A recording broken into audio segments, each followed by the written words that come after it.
Ladies and gentlemen, please welcome United States Secretary of Labor, Hilda Solis.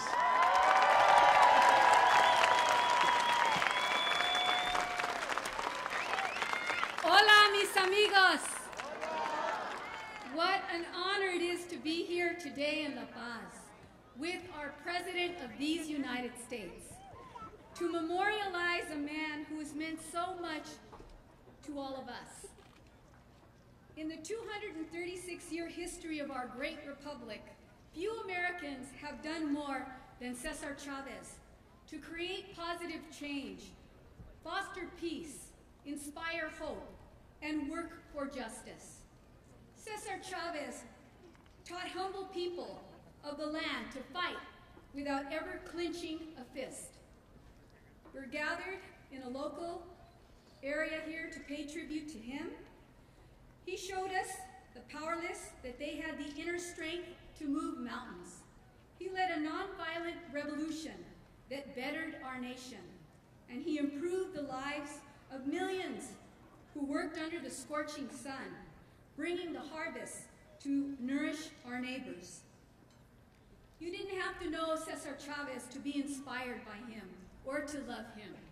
Like so many of you, he touched my heart and my life in a very unique way. In 1993, I had just been elected to the California State Assembly, and I heard of his death at my very first community meeting held with other local labor leaders. We were gathered in a local union hall when we heard the news. Someone came in rushing and told us that Cesar had died. Silence fell upon the hall.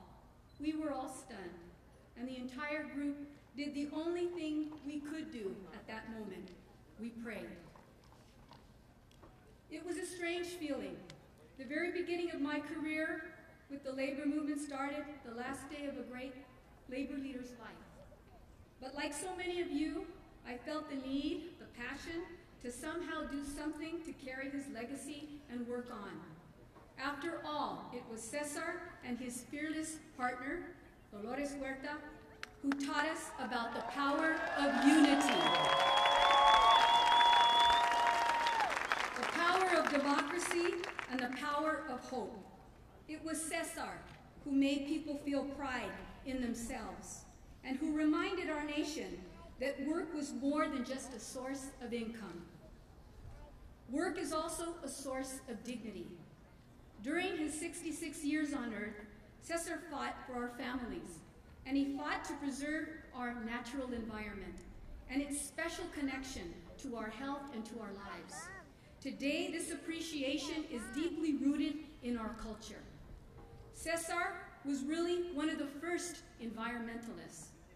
It's because of him that we care so deeply about protecting green space, and it is because of him that the use of pesticides are restricted in the fields while farm workers pick crops. It is because of him that we fight for environmental justice, so families living in disadvantaged communities can breathe the clean air and drink safe water. We learn from Cesar. He practiced so many things. He invented the tools and techniques of social justice. When he organized the national boycott against table grapes, we all knew about it. He involved everyone, including children, who removed grapes from their fruit cocktail in school cafeterias. And he got everyone's attention, from US presidents to leaders around the world. He brought the plight of the farm workers in America to anyone who would listen, and to those who wouldn't.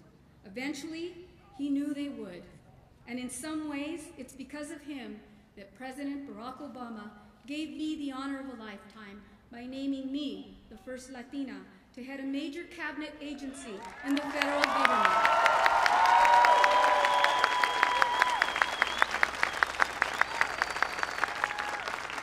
As the U.S. Secretary for the Department of Labor, I know I wouldn't be standing here before you if it were not for what Cesar and so many people did.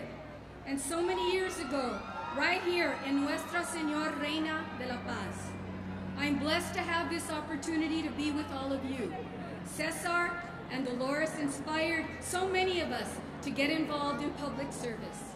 When I first came to the United States Congress, one of the very first bills I wrote directed the National Park Service to study Cesar Chavez's life so we could create a memorial.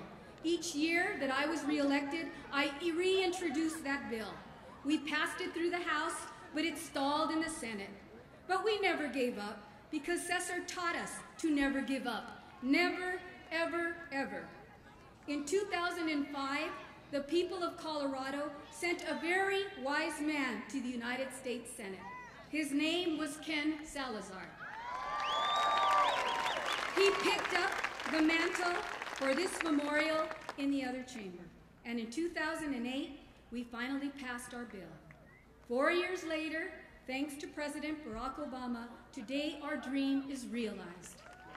Today, La Paz is enshrined as a place where civil rights for millions of Latino families was born, and for generations to come. It will be a place of reflection, education, and inspiration. You know, Cesar once said, once social justice change begins, it cannot be reversed. You cannot undereducate the person who has learned to read. You cannot humiliate the person who feels pride. And you cannot oppress the people who are not afraid anymore. We have seen the future, and the future is ours. Thank you, Cesar, for showing us the way to the future and for helping us build it. Muchísimas gracias. You continue to live in our hearts forever. Thank you, and to the Cesar Chavez Family and Foundation, and for all of you, and for this great president, for giving us this special occasion to celebrate. Muchísimas gracias, y sí, se puede.